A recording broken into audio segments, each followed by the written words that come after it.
Film Pengabdi Setan 2 Communion sudah dirilis dan berikut adalah review no spoilernya dari Moviespedia. Opening dibuka dengan deretan adegan yang biasa aja sebenarnya, meski memang menampilkan sejumlah unsur misteri mengenai salah satu karakter kunci. Hal ini pun turut mengundang rasa penasaran karena meski di trailer dan juga posternya sudah membuka secara gamblang soal siapa aja setan yang akan melakukan teror, tetapi di sisi lain baik poster maupun trailernya tidak menjawab mengenai soal penyebab teror dan apa yang akan terjadi di ending teror kali ini. So, mau nggak mau penonton pun secara nggak sadar diajak untuk harus menonton filmnya langsung dan bahkan memperhatikan scene by scene sejak opening sampai filmnya berakhir. Kalau kita ngomongin karakternya, maka sebagian besar dari film pertamanya masih muncul, tentu dengan performa terbaiknya. Meskipun demikian teman-teman, kali ini karena berlatar belakang tinggal di apartemen, maka porsi para pemain pun menjadi agak sedikit teralihkan dengan beberapa karakter baru dari penghuni apartemen.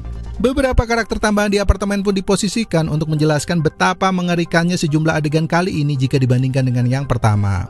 Sementara itu di sisi lain ada juga sejumlah aktor yang lumayan kocak dan mereka pun diposisikan untuk membuat film ini tidak berjalan terlalu menegangkan atau kaku hingga membuat penontonnya trauma.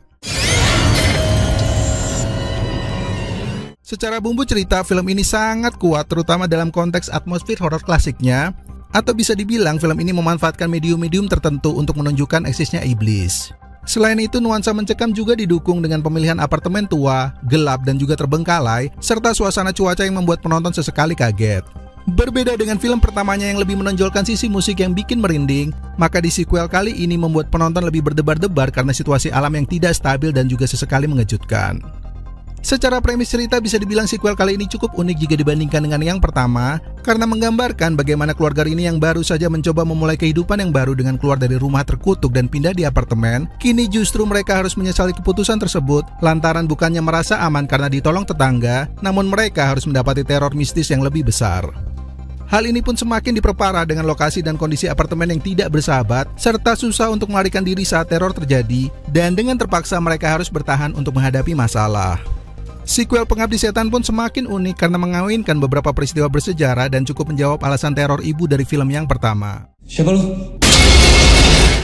Soal serem atau enggak, menurut gue kali ini sih lebih berwarna karena teror setannya itu udah ada peningkatan dari yang sekedar nakutin doang ke benar-benar merenggut nyawa dengan cara yang sangat sadis. Meskipun demikian teman-teman, secara pribadi gue lebih suka film Pengabdi Setan yang pertama, bukan karena yang kedua ini jelek, tetapi lebih karena di sequel kali ini para pemeran utamanya sudah tahu mengenai siapa penyebab teror yang terjadi dan bagaimana cara menyikapinya.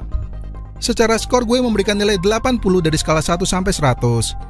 Nah, sekarang silahkan tulis pendapat kalian ya teman-teman, soal apa momen paling menyeramkan setelah menonton film Pengabdi Setan yang pertama dan juga trailer untuk sequel kali ini. Dan seperti biasa, kalau kalian suka dengan review film seperti ini, maka jangan lupa untuk subscribe Moviespedia sekarang juga dan nyalakan lonceng notifikasinya biar kalian gak ketinggalan review film menarik lainnya. Gue Adi pamit, tetap sehat serta semangat buat kalian dan peace out.